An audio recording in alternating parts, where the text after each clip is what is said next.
জুলাই আগস্টের মানবতা বিরোধী অপরাধের মামলায় শেখ হাসিনার বিরুদ্ধে ট্রাইব্যুনালে দ্বিতীয় দিনের সাক্ষ্য গ্রহণ চলছে। এ নিয়ে আরো খবর জানাতে আমাদের সঙ্গে সরাসরি যুক্ত হচ্ছেন সহকর্মী নাইম আল জিকো। জিকো, আজ ট্রাইব্যুনালে সাক্ষ্য দেবেন কতজন? সকালে আমরা জেনেছি এই মামলার রাজসাক্ষী চৌধুরী আব্দুল্লাহ আল মামুনকে ট্রাইব্যুনালে হাজির করা হয়েছে। মামলার উল্লেখযোগ্য তথ্য সম্পর্কে জানাবেন আমাদের।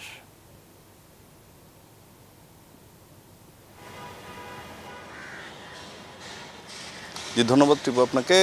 যেমনটি বলছিলেন, আজকে কিন্তু দ্বিতীয় দিনের মতন সাক্ষ্য গ্রহণ অনুষ্ঠিত হচ্ছে আন্তর্জাতিক অপরাধ ট্রাইব্যুনাল 1-এ। গতকাল যেমনটি জানেন যে প্রথম দিনের মতন, এবং সেটি কিন্তু হলো সারা বিশ্বের জন্য উন্মুক্ত ছিল। সরাসরি সেখান থেকে সম্প্রচার করা হয়েছে গণমাধ্যমের মাধ্যমে, এবং সেখানেই কিন্তু হলো গতকাল প্রথম দিন সাক্ষ্য গ্রহণ অনুষ্ঠিত হয়। এবং সাবেক প্রধানমন্ত্রী শেখ হাসিনার বিরুদ্ধে 2024-এর জুলাই আগস্ট গণ-অভ্যুত্থানে যেই মানবতা বিরোধী অপরাধ এবং কিভাবে সেখানে যারা হলো ভুক্তভোগীরা ছিলেন তারাই কিন্তু গতকাল সাক্ষ্য দিয়েছেন। আজকেও হলো সেই সাক্ষ্যের দ্বিতীয় দিন। আজকেও কিন্তু সাক্ষ্য অনুষ্ঠিত হচ্ছে, এবং আসলে এর ভেতর থেকে আসলে বের হওয়ার পরই গণমাধ্যমের সাথে কথা বলবেন প্রসিকিউশন। তখনই আসলে বিস্তারিত আমরা জানতে পারবো যে সাক্ষী যারা রয়েছেন তারা আসলে কি বলছেন। তবে যেমনটি জানেন যে এরই মধ্যে আমরা জেনেছি যে এই আন্দোলনের মধ্যে কিভাবে হামলা করা হয়েছে, কিভাবে নির্যাতন করা হয়েছে, কিভাবে নির্বিচারে গুলি করে হত্যা করা হয়েছে, সে সমস্ত বর্ণনা কিন্তু উঠে আসছে।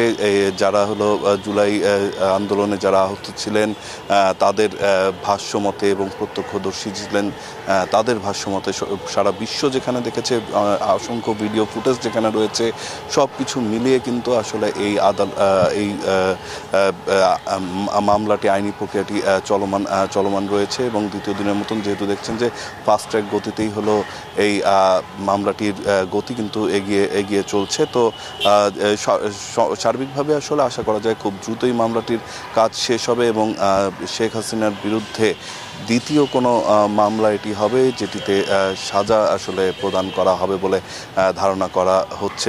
যেমনটি জানেন যে এর আগে প্রথম যেই মামলাটি ছিল সেটাতে কিন্তু 3 বার তাকে হাজির হওয়ার নির্দেশ দিয়েছিলেন আদালত।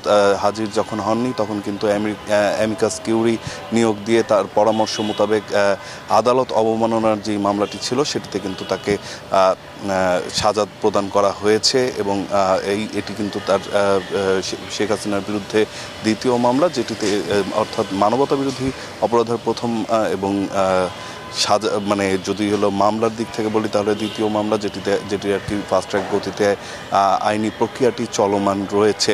তো জানেন যে এখান কিছুক্ষণের মধ্যেই হয়তো এখনও আদালত চলমান রয়েছে, কিছুক্ষণের মধ্যেই আদালত শেষ হলে আসলে আমরা বিস্তারিত আপনার মাধ্যমে জনগণকে জানাতে পারবো। তো এই ছিল এখন পর্যন্ত আমার কাছে ট্রাইব্যুনাল থেকে সবশেষ তথ্য।